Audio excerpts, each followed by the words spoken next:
I'd like to begin this evening by telling you a true story. Actually, I think there's an argument to be made that all stories are true, but this one I'm calling true because it happened to me. And it happened in India about 5 or 6 years ago. Just as an aside here, anyone who has read any history of art books may have read that perspective was discovered in the Italian Renaissance. But if you were to travel to Western India, visit cave monastery of Ajahn, you will find on the murals painted on the cave walls many examples of perspective predating the Renaissance by many hundreds of years. Anyway, a few years ago, I embarked on a tudong, on a walk around the, from Ajahn to Ellora. I did a big circle and went back to the nearest city. So I was walking through the countryside of Maharashtra and walking into local villages for alms in the morning and finding quiet places by the side of the road to rest at night. So one evening, after a long day's walk, I was walking through an area where there were hills adjoining the road, and I could see a rather big flat rock up on top of a hill, and I decided to climb up this hill and spend the night on top and meditate on the rock. So you have to be rather kind of furtive and cunning when you're looking for a place to rest on tudong in India, because if anybody sees you, then before long you're besieged with people begging you to spend the night in their house, because in India they'll always tell you guest is God, and so it's their duty to make sure that you're looked after. So as a tudong monk, you don't want to be looked after. You want to meditate on big flat rocks in the moonlight. So you have to sort of make sure nobody's around and then sneak off the road and climb up the hill as quickly as you can. Well, I was generally successful at this, but on this one particular evening, as I was climbing up, I noticed a goat herd. He was watching me. He's about 17, 18-year-old boy. And I thought, oh no, I'm going to be disturbed.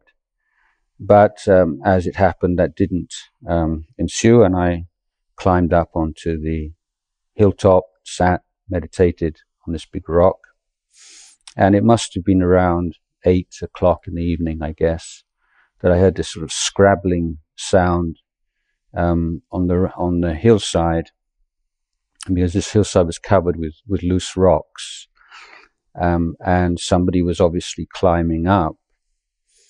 And so I opened my eyes and looked, and a sort of head peeked over the top of the hillside, and it was the goat herd.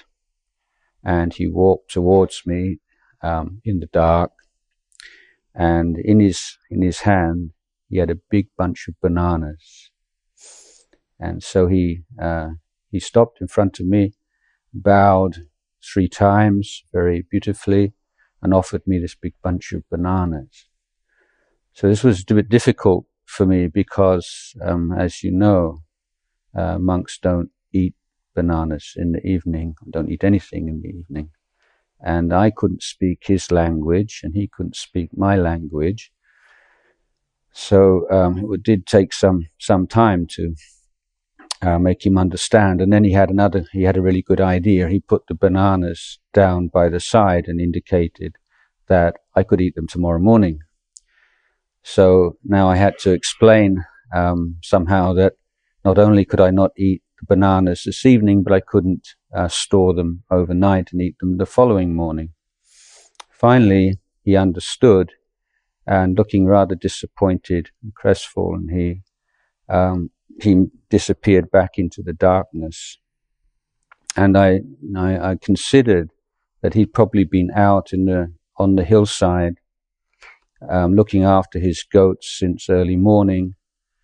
And after a very long day, he'd walked all the way back to his village, which was about 2 or 3 kilometers away, got these bananas, and then came out in the dark without a torch or a candle, climbed up this rather hairy slope in the darkness because he was afraid that I was hungry. So I was very moved by this, and I continued my meditation practice. And then very late at night, it must have been another couple of hours after that, I heard another scrambling sound, the hillside. Opened my eyes, and it was the same head appearing from the slope below. And it was the same young man carrying a blanket, a very old, threadbare blanket, with a big smile on his face.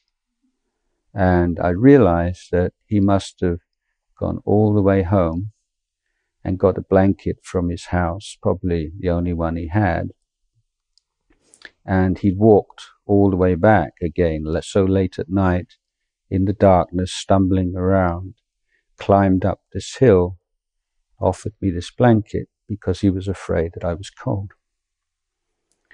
So I managed to explain to him that tomorrow morning I'll leave the blanket on the rock down at the foot of the hill there, so you can pick it up.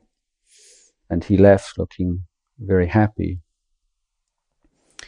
And as I sat there, I thought to myself, what is it I'm feeling? And my answer was, I feel proud to be a human being. It's times like this that I'm proud to be a human being. And afterwards when I came back, I was speaking to school children, and I said, let's imagine a situation in which there's some far advanced civilization on another world, far advanced technology, and they've decided there's too many planets in this solar system, and one's got to go. And you've been selected as the lawyer. You're the one who's going to explain or to plead the case for humanity, why this particular planet deserves to remain in the universe. What is it that the human race has to offer to the universe that justifies eating up this space? And of course, it's a kind of elaborate way of encouraging people to say, what is it that really we can say, this is what makes me proud to be a human being. This is what we can say will stand up, in the court, like the universe, and say, yes, it's because human beings are like this that we deserve to continue. So if it was me, I would stand up in the court, imagine some kind of Star Trek scenario, and I would tell them the story about this young Indian man, because I think on the basis of this, human beings deserve to stick around for a while. So I am sure that I will never forget this young man, and I don't think he'll forget me either. And it's in acts of goodness, kindness, generosity that we see an incredible power and nobility that we can draw upon and utilize in our practice. Many of you may be familiar with the sutta passage in which someone asked the Buddha to express the heart, the essence of Buddha Dhamma. And Lord Buddha says, liberation, simply, liberation. is the essence of this teaching. And he gives the famous simile. So just as someone might take a sample of water from any of the oceans of the world, or any part of any of the oceans of the world, and wherever that sample of water was taken, it would share the same taste of salt. Similarly, every teaching of the Buddha, we can know it's an authentic teaching of the Lord Buddha if it has this taste of liberation. Now, I think it's a very fruitful reflection, and we consider the various teachings of the Buddha and how we're often tend to categorize them, or to consider some teachings as being high or profound teachings, and others are kind of basic, fundamental or preliminary teachings. But what the Buddha is saying here is that all the teachings, if they are authentic, have this same taste of liberation. And it's not necessarily legitimate to consider some teachings as being superior to others. So my suggestion here is that dana, offerings of generosity, kindness, goodness, are liberating practices. In the traditional presentation of the Dhamma, we talk about dana, sila, bhavana. And many people are led on the basis of these distinctions to consider dana as being the foundation for the other practices. And that's a reasonable way of looking at dana. But at the same time, dana can be one part of the path to liberation. In the culmination of the path, we learn how to let go of identification with the five khandhas, with the body, with feelings, perceptions, thoughts, emotions, sense consciousness, as being me and mine. But through the acts of generosity which we perform, we are creating a familiarity, an ease, an appreciation, a love of giving up, of giving away, of letting go. So we begin with the material world, but the training, the education, expressing itself in giving and sharing material things, is creating important karmic pathways, preparing the mind for the more and more subtle forms of letting go, to the extent that we can't separate them. Now, when we give in the way recommended by the Buddha, there's a small death every time. There's a small death of self. There's a shrinking of this empire that we hold on to so tightly, the empire of mine. This is mine. So through continual acts of giving, we change our perception of who we are. So just as the inner affects the outer affects the inner. And our sense of who we are changes through the way we act in the world. So it is a liberating practice of disregard. I'm reminded of my early years in Thailand, late 70s, early 80s, and going on alms round early in the morning into the local village.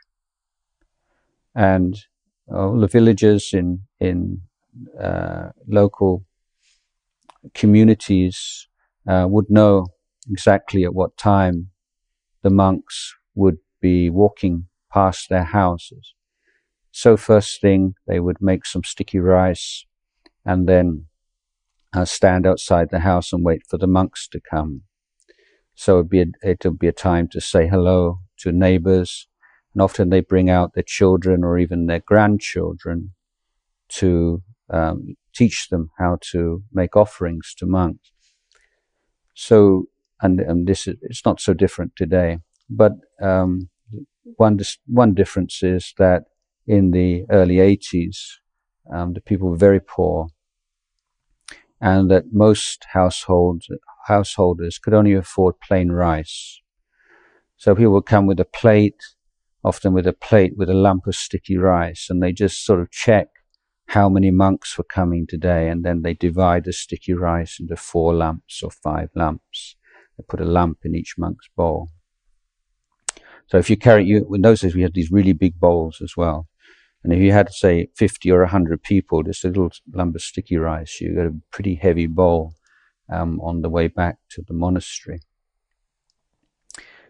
But we'd go past these houses, which were shacks, as often as ramshackle little huts that seemed about to fall to pieces sometimes. And there would be somebody with a big smile on their face, ready to put a little ball of sticky rice in your bowl. And I really reflected on this many times and realized that every one of the villagers who was putting a small amount of sticky rice in our bowl considered themselves as a participant. They were a giver. They were someone who contributed to the sasana. They contributed to the well-being of the sangha. They had part to play in the sangha's efforts, in their study and their practice and propagation of the Dhamma, because the monks were only able to perform all those worthwhile functions because they ate every day. So alms round was giving every person in the village, even the poorest person, could afford a lump of sticky rice. So every one of those had this sense of being a giver. And that's a very uplifting feeling, and one that gives rise to a great deal of self-respect, or as we would term it, self-esteem. So every time you give, even the smallest gift, you're making a tangible change in the world around you. You're proving to yourself through that gift that you can visibly reduce the amount of suffering in the world.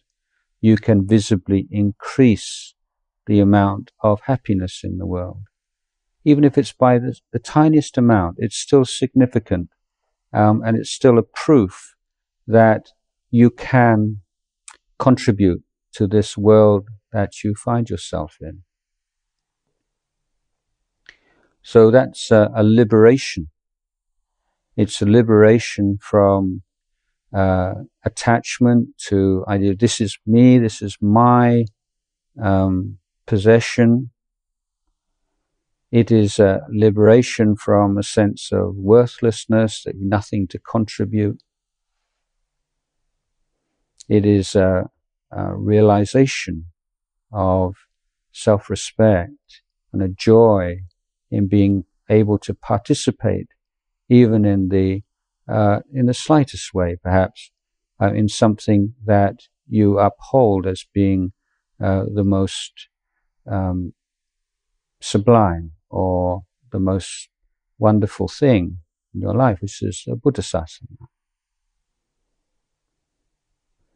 So giving is a liberating practice.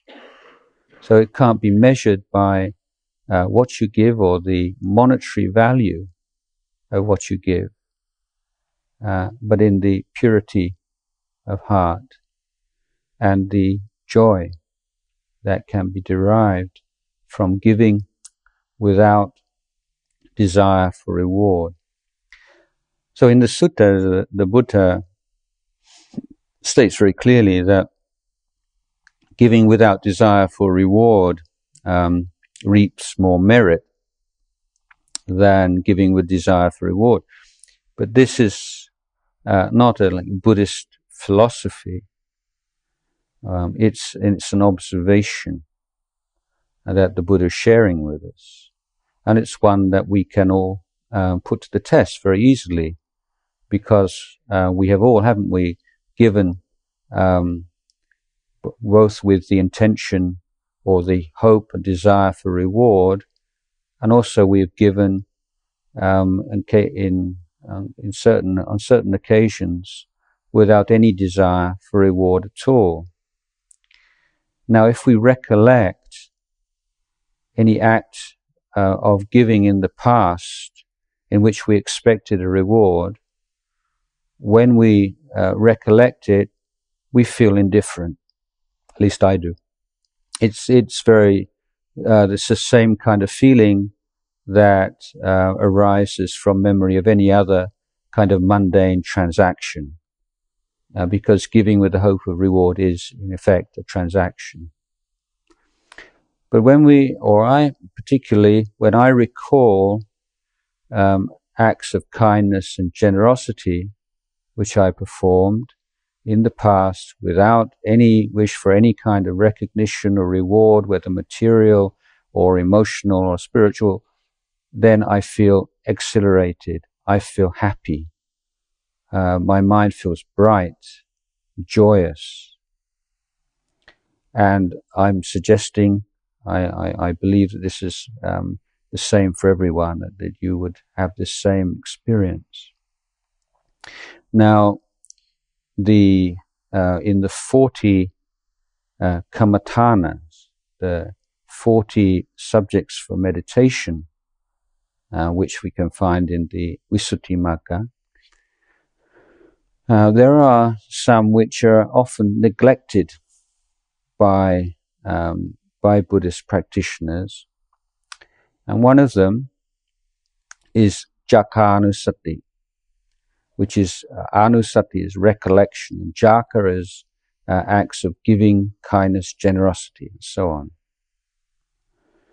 So the Buddha is reminding us, or pointing out, that not only are acts of generosity liberating, not only do they uplift the mind at the moment of giving, but they are a treasure of the heart. And in systematically recollecting the goodness that we have performed in the past, we create a very powerful positive emotion which can deal very effectively with hindrances in meditation. Now, we've all reached that frustrating roadblock in meditation where we know all the techniques, we know all the skillful means, we know exactly what we should be doing, but it's just not working. And we get discouraged, maybe even give up altogether. But sometimes when we're in that kind of state, or the mind is very intractable and resistant and stubborn, then recollecting acts of goodness that we performed can just, as if were dissolve that kind of hard rigidity in our mind and replace it with a very warm, clear, bright consciousness. A sense of pamoja or brahmod arises, which can then develop into piti, into rapture, to sukha, to samadhi, and even to yatha bhutayana dasana, the vision and understanding of things as they are. So all meditation techniques have to take us to that point of pamoja, that sense of intense well-being. And there are so many different ways in which we can reach that junction and reach that point. And the recollection of goodness is such an enjoyable way of overcoming hindrances that it's surprising how little people use it. It's a wonderful discovery. Those are a few words about dana and the liberating power of dana. I could talk about this for hours. It's a favorite subject, but I'll pass on to Sila, because Sila is a liberating practice. Sila, in the Buddhist sense, has to be voluntary. So if, for instance, you were to refrain from killing, harming, hurting others merely because you were afraid of going to prison, or you were afraid of criticism or the contempt of those you respect, then outwardly, although your conduct would be blameless, you would not be considered someone to possess Sila, because Sila is the volition to refrain from certain acts, from certain kinds of speech that we undertake for the purpose of educating or elevating our conduct, for liberating the mind from certain coarse desires and volitions. Yesterday in the Dhamma talk, I referred to the fact that forest monks and Siladharas, of course, are said to be very strict. And I said, oh, no, we don't feel we're strict. It's like a child who's obedient to its parents. We don't praise it for being strict in the same way. It's like the Buddha's our father, and we're just doing what he told us to do. So it's not a big deal. It's just normal. But the practice of Sila is one that has to lead onwards to samadhi. So that's the test of it. And we take it on because we have the wisdom to see the suffering which will inevitably arise from not taking care of the way that we relate to those around us. And we see the joy and the happiness and the inner peace that arises from taking care of our conduct. So, being strict, being obedient, out of devotion to the Buddha, we keep these precepts. And some will say, well, you're attached to the rules. So and I find this a kind of frustrating kind of criticism, because how do you disprove it? So what am I supposed to do? Break some of the precepts to show that I'm not attached to them? It'd be like saying, you're attached to driving on the left-hand side of the road, so you should drive on the right-hand side of the road just to show how free of conventions you are. So I don't think that's a very wise attitude at all. But there's a difference between attachment and loyalty, and commitment. Now, when you requested the precepts just now, the very fact that you request the precepts first before the monk gives the precepts is significant. It doesn't mean I browbeat you into taking the precepts. You take the precepts because you want to. You ask for them. And the phrases that we use are also significant. So in the first precept, Panatipata Veramani Sikkhapadang Samadhiyami. So Panatipata is to harm, to kill. Veramani, the intention to refrain. So quite straightforward.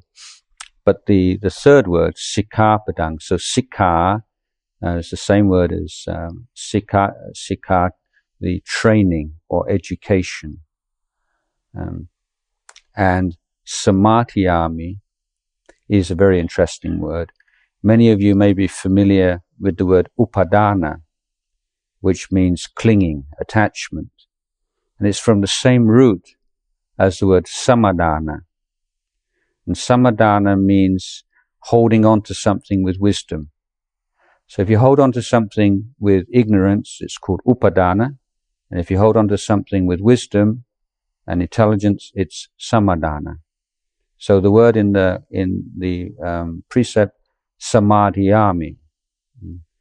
So it means I intend, I make the determination to wisely take hold of the precept as a means of educating my conduct. That's what it means when you take the precepts.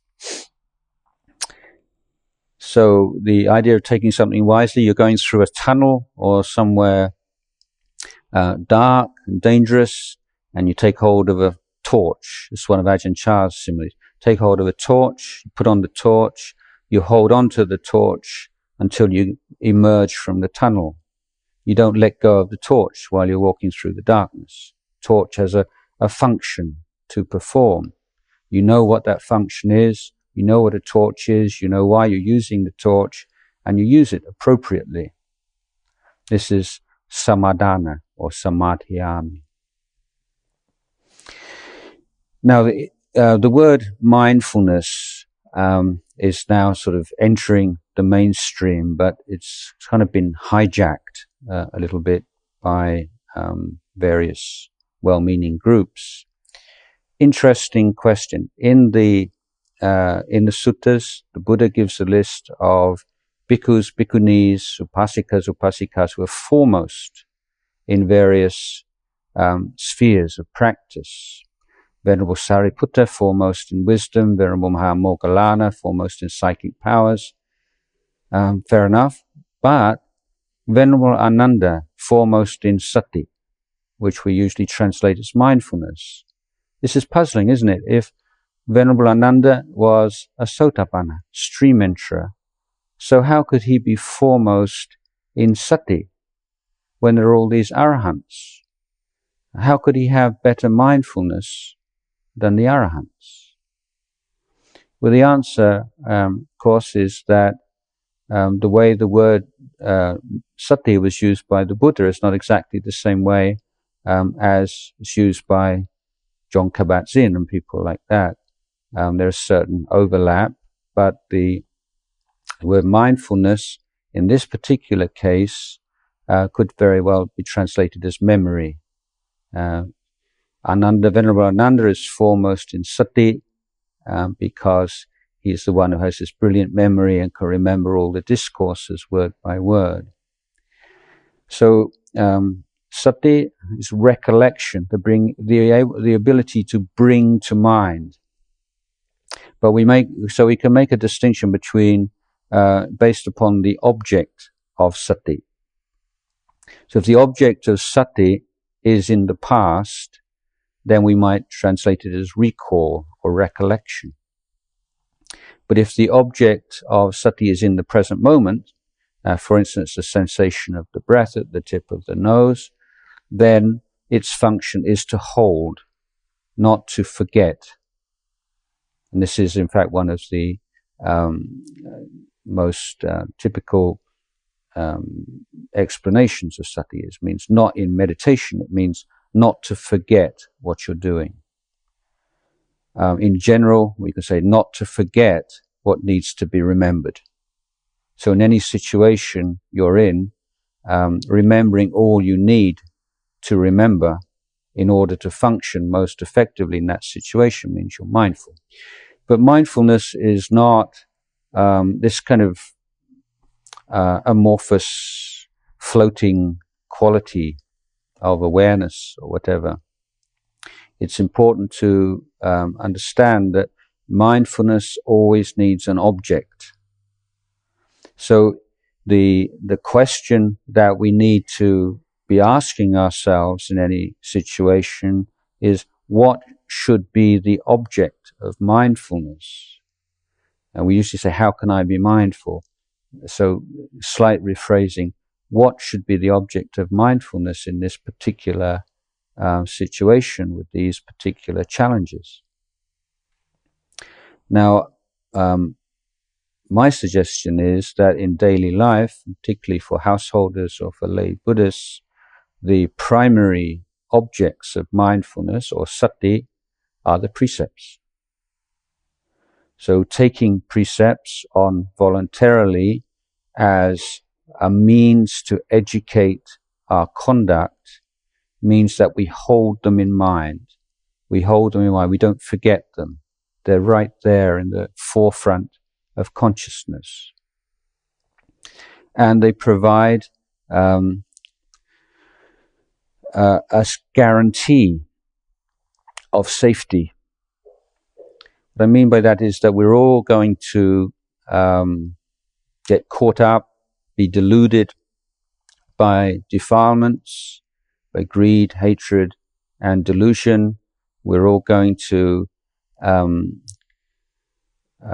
talk ourselves into doing all kinds of foolish things with all kinds of very reasonable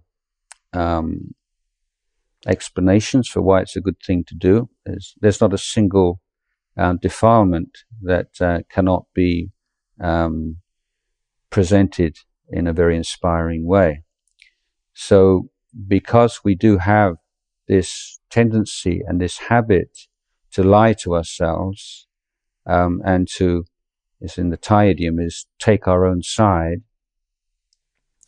the 5 precepts provide this guarantee that even if we make mistakes, we get lost, we forget what needs to be remembered, the consequences won't be too drastic. So you're still on the path. You might not be jogging along the path, you might not even be walking briskly, but you will be at least crawling along, or you won't have fallen off on either side as long as you're keeping the 5 precepts. And the Buddha said that as long as people keep the 5 precepts, there will always be a human realm. So many people are worried about what's going to happen in December 2012, and the world's going to come to an end. Yet, I mean, we don't want it to, and I'm not sort of indifferent to the end of the world, but at the same time, it wouldn't, even if the world came to an end, it wouldn't be the end of the human realm, because there are people keeping the 5 precepts who will be reborn as human beings. Just as an aside, I was recently on the National Observatory on the highest mountain in Thailand, and the director was showing me around, and I said, how many planets do they estimate could support human life? And he said, in this galaxy, less than 1 in 1,000, which works out at about 80 million. And there are 100 million galaxies in the universe. So there's plenty more planets out there for human existence. But you have to keep the 5 precepts.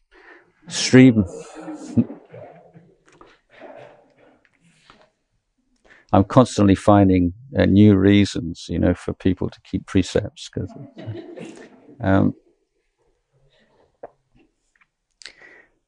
Stream entry is the point at which you can relax a little, because that's shutting the door to the lower realms. It's only at the level of stream entry that you can be absolutely certain that you'll never take rebirth in a lower realm again. Otherwise, you're in dangerous realm. You're still in the battlefield. As things change, conditions change drastically all the time, and you're not safe, basically.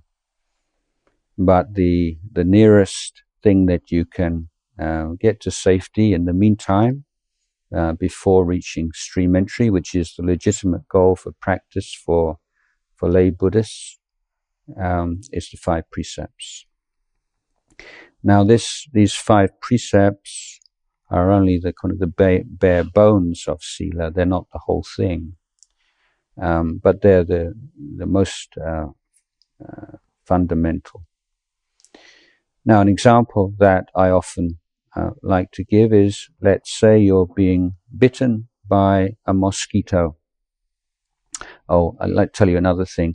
I've always been fascinated by hypnosis, and it always seems to me like a bit doubtful. It seems to people seem to be hypnotized so easily. If you see on TV or you see on things, is it really that easy? So I asked somebody who knows about these things, and they said, well, actually, if you compare the brain waves of most people, meaning not us, but people who don't meditate regularly, and people in a hypnotic state, it's that different, you see. So all you have to do is just sort of take them over the edge, because most people are in a semi-hypnotic state already. Okay.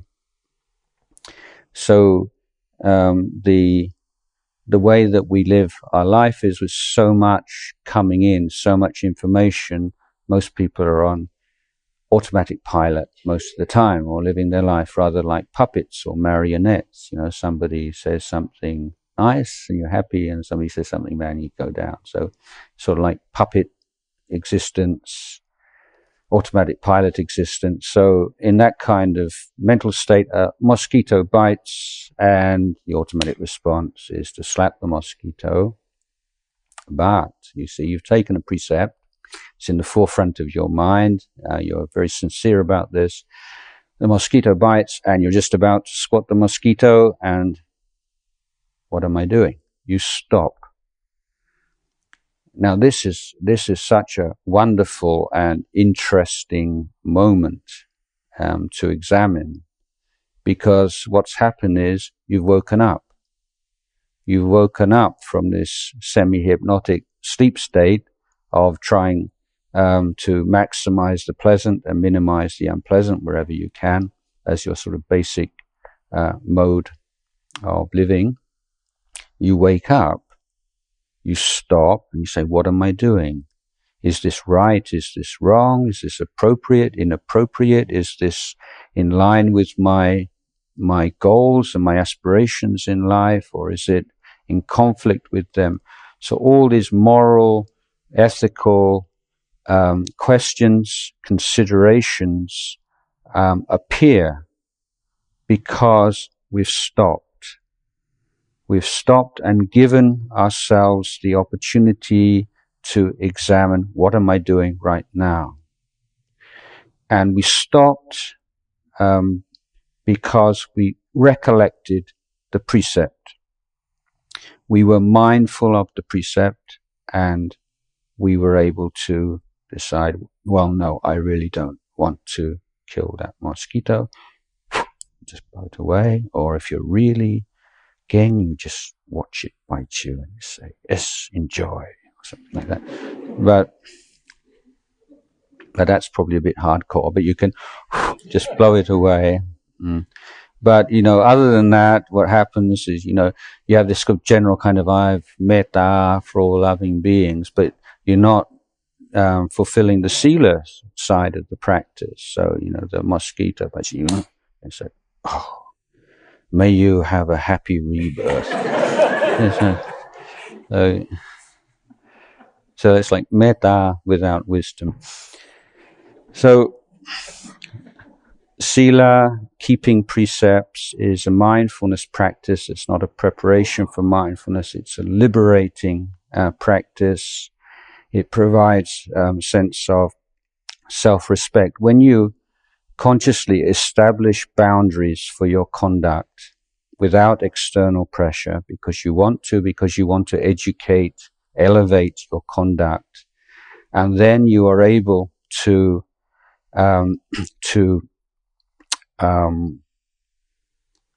express yourself within those boundaries, even when there are temptations and pressures to break precepts, then we feel a great deal of sense of self-respect.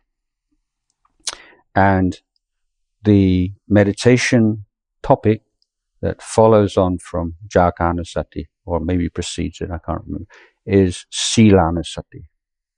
So it's not just that it's a practice in itself, but recollecting your keeping of the precepts purely gives rise to this same kind of positive emotion which can overwhelm and replace hindrances in meditation.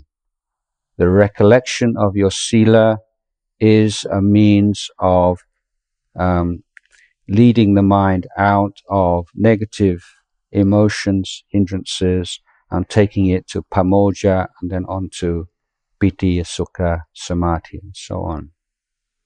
So it is a meditation in itself. Now as monastics, we can use this very well because we give so much attention to Sila.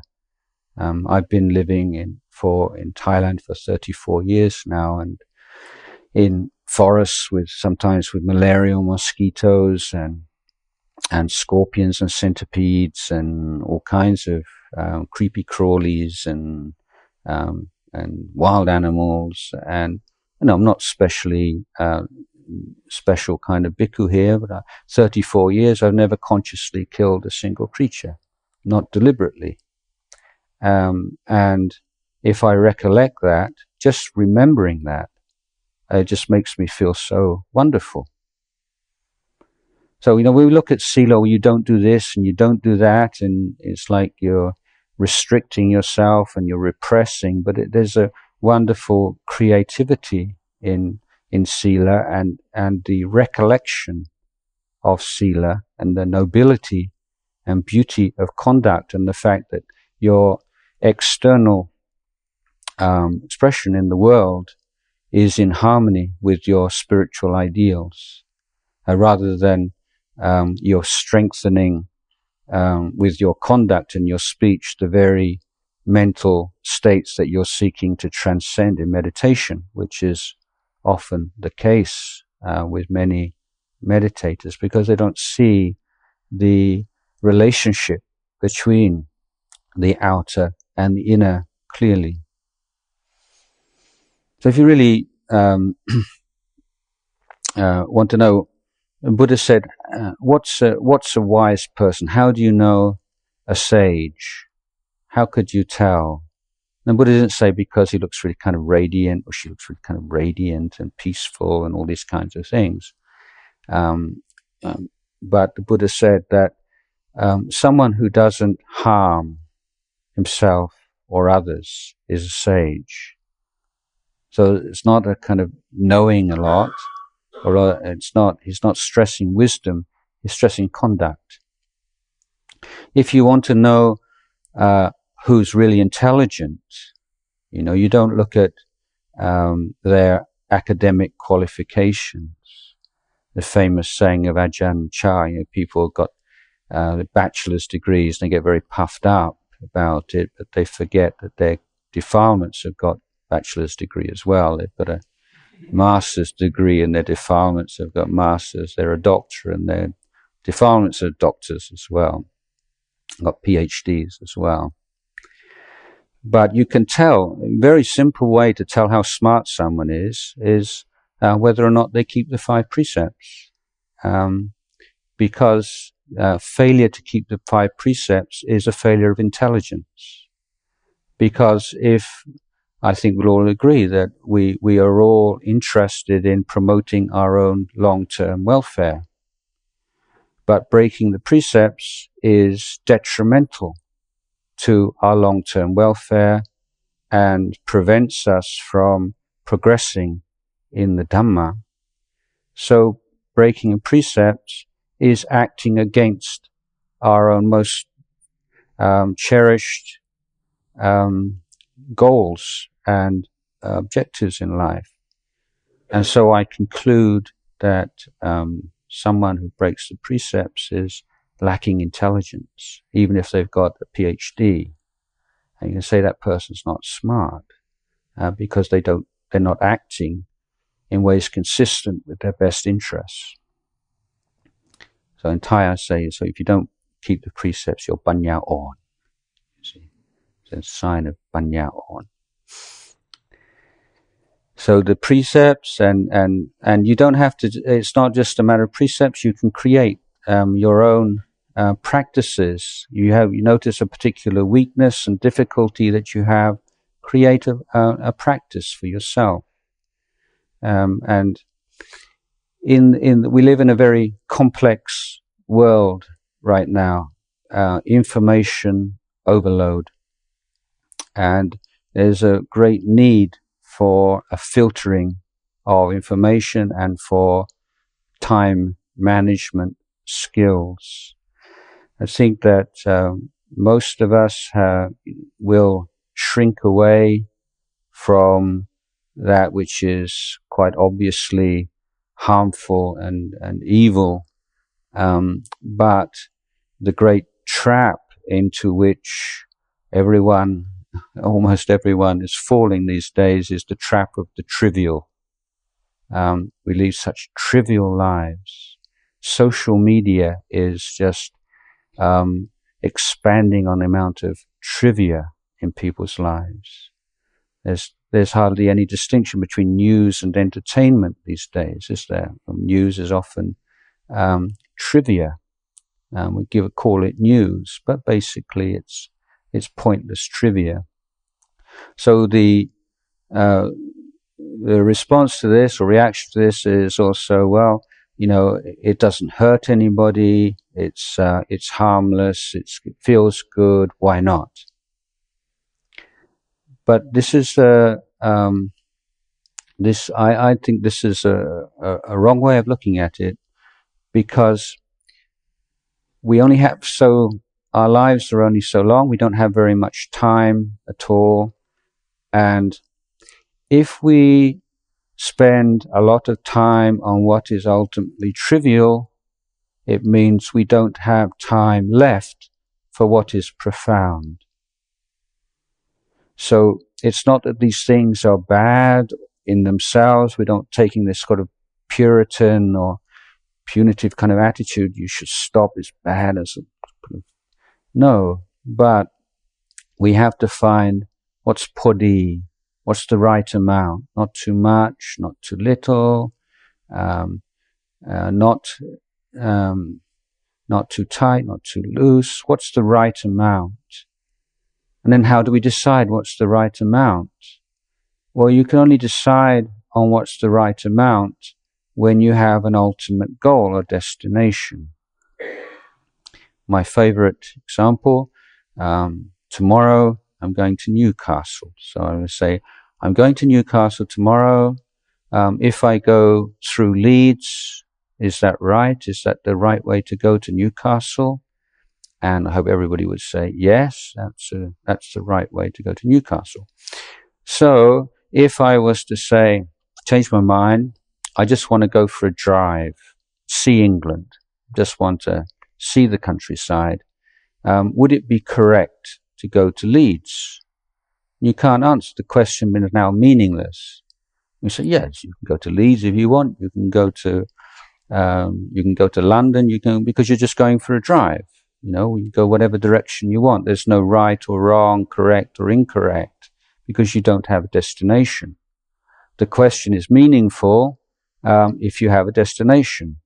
Leeds is the correct route because you're going to Newcastle, you're going to the north. So the reason why so many people are heedless and complacent about the precepts, particularly the fifth precept, also to a certain extent the fourth precept, is because they're not bearing their goal in mind. Because if you consider that the path to liberation is a very difficult path, a lot of obstacles, you conclude that the most rational thing to do is to minimize all those things that make it hard to be mindful, make it hard to be clear and wakeful in life, and to maximize all those things that support clarity of mind and mindfulness.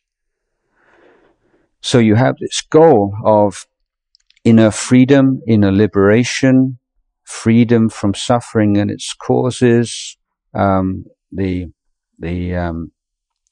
perfection of wisdom and compassion, and you say, this is something that takes me away from my destination. It doesn't lead me further on to my destination. Therefore, I will leave it. I will reject it. But if you're just sort of driving around and just sort of spending your time, yeah, why not? It doesn't hurt anybody else. It's not against the law. It's okay. It's not harmful, really. Yes, as long as you don't have a destination mind, that's a very good argument. But if you have a destination in mind, it's a very unwise argument. So we're in all our dealings with the material world, with internet, with Facebook, with all these things. What's the right amount? How much time should we devote to them?